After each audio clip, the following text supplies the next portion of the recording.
Continuaremos hablando de las ecuaciones cuadráticas, ¿sí? La sesión previa vimos los casos de solución de las ecuaciones incompletas. Vamos a trabajar hoy con las ecuaciones completas. Recordemos que es una ecuación cuadrática. Bueno, la ecuación que tiene como exponente máximo 2, ¿sí?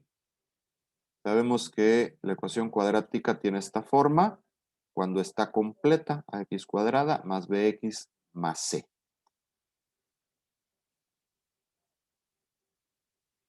Como vimos en los ejemplos anteriores, esperamos hallar dos valores para cada ecuación que la hagan verdadera y que estos valores también se conocen como las raíces de la ecuación, que no son otra cosa más que los valores donde mi gráfica cruza el eje de las x, ¿ok? Bueno, entonces, recordando esto, vamos a resolver nuestras ecuaciones, que como ya mencionamos antes, ¿verdad? Pueden hallar dos valores. Hay diferentes formas para resolver la ecuación cuadrática cuando está completa. ¿Cuáles son estos métodos? El más común, que es la fórmula general,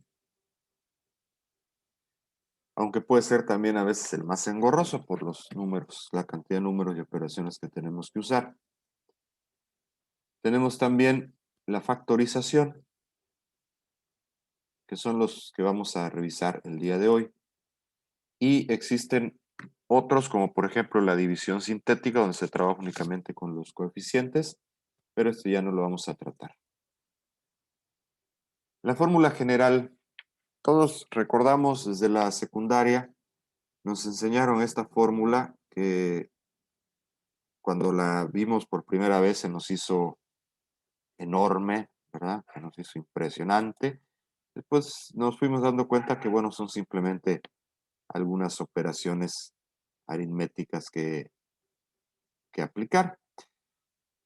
Para utilizar esta fórmula vamos a considerar los coeficientes A, B y C de la ecuación, ¿sí? Considerando que la ecuación tiene que estar escrita en este orden, en esta forma, ¿sí? Todos los términos hacia la izquierda del signo de igual, debe estar la ecuación igualada a 0.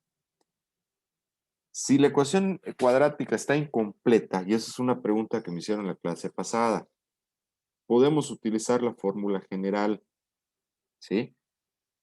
Lo único que tenemos que considerar es que en ese caso los coeficientes que no estén presentes toman valor 0.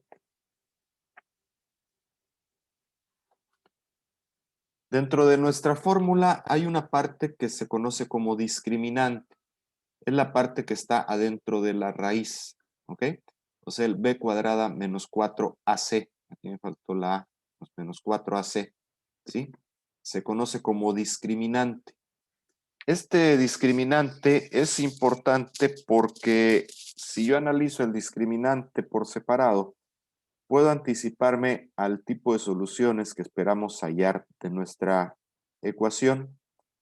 ¿De qué manera? Bueno, si el discriminante me da 0, quiere decir que vamos a tener dos soluciones iguales. Si el discriminante me da menor que 0, quiere decir que la ecuación no tiene una solución dentro de los números reales. ¿Ok? ¿Por qué sucede esto? ¿Qué pasa esto? Esto nos lo podemos explicar gráficamente cuando una ecuación cuadrática yo la dibujo en el plano y vemos que la parábola que surge no cruza en ningún momento el eje X. Y como no cruza el eje X, entonces pues no corresponde a la solución, a las soluciones, ¿verdad? Que habíamos mencionado anteriormente. Entonces, por esa razón se considera que no tiene una solución dentro de los números reales. ¿Por qué? Bueno, va a tener entonces raíz de un número negativo. No sabemos que si nosotros ponemos en nuestra calculadora raíz cuadrada de un número negativo, me va a indicar error, porque es un dispositivo creado para trabajar exclusivamente con números reales, ¿sí? Entonces eso nos llevaría a soluciones imaginarias o dentro del campo de los números complejos, mejor dicho, ¿sí? Si por el contrario el discriminante es mayor que 0, quiere decir que mi ecuación tendrá dos soluciones que son distintas, ¿ok? Vamos a los ejemplos donde vamos a aplicar esta fórmula. Resolver la ecuación x cuadrada más 2x más 1. Primero vemos los coeficientes de nuestra fórmula. Hay un 1 aquí frente al x cuadrada, por costumbre no se escribe. Para b tenemos 2 y para c tenemos 1. Estos son los valores que nosotros vamos a sustituir en nuestra fórmula. Al hacerlo me va a quedar así. Hay que tener cuidado siempre con este primer numerito que es menos b. Entonces quiere decir que ya la fórmula trae ahí un signo negativo. ¿Ok? En caso de que b fuera negativo, al multiplicarse por este signo se volverá positivo. Luego, adentro de la raíz tenemos b al cuadrado menos 4 por a, que vale 1, por c, que también vale 1, entre 2 veces a, que es 1. Puedo ir haciendo las operaciones poco a poco para no confundirme. 2 al cuadrado es 4, menos 4 por 1, 4 por 1, 4, 4 menos 4. O sea que en este caso, el discriminante me da 0, ¿sí? Me da 0, lo que quiere decir que voy a tener soluciones iguales, ¿ok? Entonces, x es igual a 2 menos 2 entre 2, o sea, menos 1. O sea que tengo dos resultados, x1 menos 1, x2 menos 1. ¿Sí?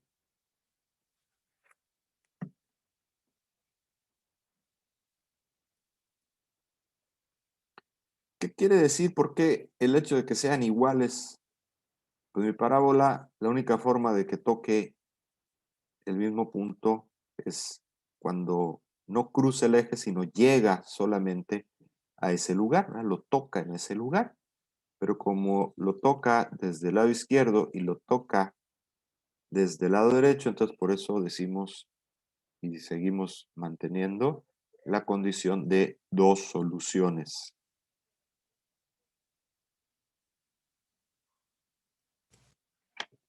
Si resolvemos por factorización,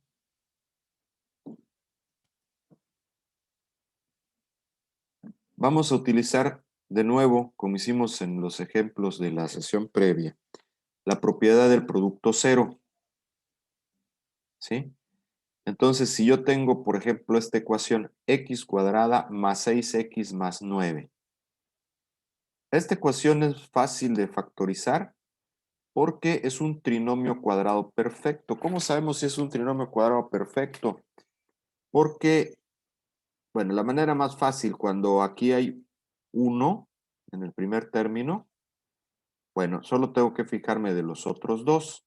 El tercero tiene raíz cuadrada y el término central es el doble producto de esas raíces, ¿verdad? Entonces, de 1 y de 3, 1 por 3, 3 por 2 es 6, es el doble producto. Entonces, efectivamente, este es un trinomio cuadrado perfecto. Y todos sabemos que la factorización de un trinomio cuadrado perfecto es un binomio al cuadrado, o sea, es un binomio que se está multiplicando por sí mismo. ¿Ok?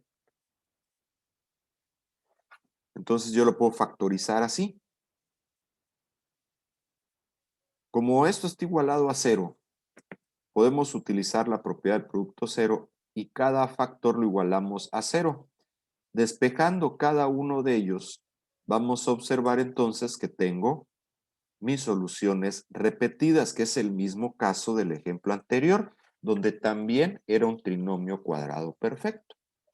¿Qué quiere decir? Que cuando entonces mi ecuación es en realidad un trinomio cuadrado perfecto, va a tener dos soluciones iguales, ¿sí? Lo podemos corroborar en la gráfica. Vemos que entonces en este caso toca la gráfica al punto -3 en el eje X. Siguiente ejemplo. Hallar las raíces de la ecuación x cuadrada más 5x menos 6. Este ya no es un trinomio cuadrado perfecto, pero también hay una factorización que nos enseñaron desde la secundaria, que es muy simple cuando tenemos el coeficiente 1 aquí.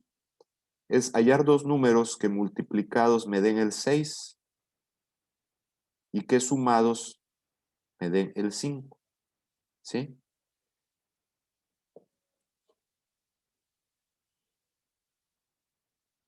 Es lo que nos explica, lo que estoy explicando aquí con la escritora. Si los multiplico, me deben dar 6. Si los sumo, me deben dar el 5. Lógicamente tenemos que considerar también los signos, ¿ok? Como aquí la multiplicación me debe dar un número positivo, quiere decir que ambos números deben de tener el mismo signo, ya sea los dos positivos o los dos negativos. Como la suma también es positiva, quiere decir que los dos tienen que ser números positivos. ¿Qué números logran eso? Pues el 3 y el 2, ¿sí? Y ambos tienen que ser positivos. ¿Ok? Si yo multiplico 3 por 2 me da 6. Si yo sumo 3 más 2 me da 5. Como mi ecuación está igualada a 0, entonces podemos utilizar la propiedad del producto 0 y separar cada binomio igualado a 0 para despejar cada uno de ellos y obtener mis dos resultados de la variable. El 3 pasa negativo, tengo una x1 menos 3. El 2 también pasa negativo, tengo una x2 que es menos 2. ¿Sí? Y si observamos la gráfica, vemos que efectivamente coincide con que mi gráfica cruza en esos dos puntos. ¿Sí? Bueno, estos son dos de las formas muy fáciles de factorizar las ecuaciones cuadráticas. Cuando el coeficiente aquí es diferente de 1, ya mi factorización se empieza a complicar un poquito más. Empieza a ser más simple utilizar la fórmula general. ¿Sí? Vamos a ver otro ejemplo. X cuadrada menos 7x más 6. ¿Ok? De nuevo, aquí no es un trinomio cuadrado perfecto. Tendríamos que encontrar números que al multiplicarse me dan 6 y al sumarse me dan menos 7. ¿Sí? Vamos a buscar los dos binomios que vamos a formar con estos números y nos damos cuenta que la única forma de que multiplicados sean 6 y sumados 7 son 6 y 1. ¿Sí? ¿Cómo lo vamos a hacer? Siempre vamos a partir de aquellos factores del 6, ¿sí? ¿Y qué factores tiene 6? 6 por 1 y 3 por 2. No hay otras posibilidades aquí.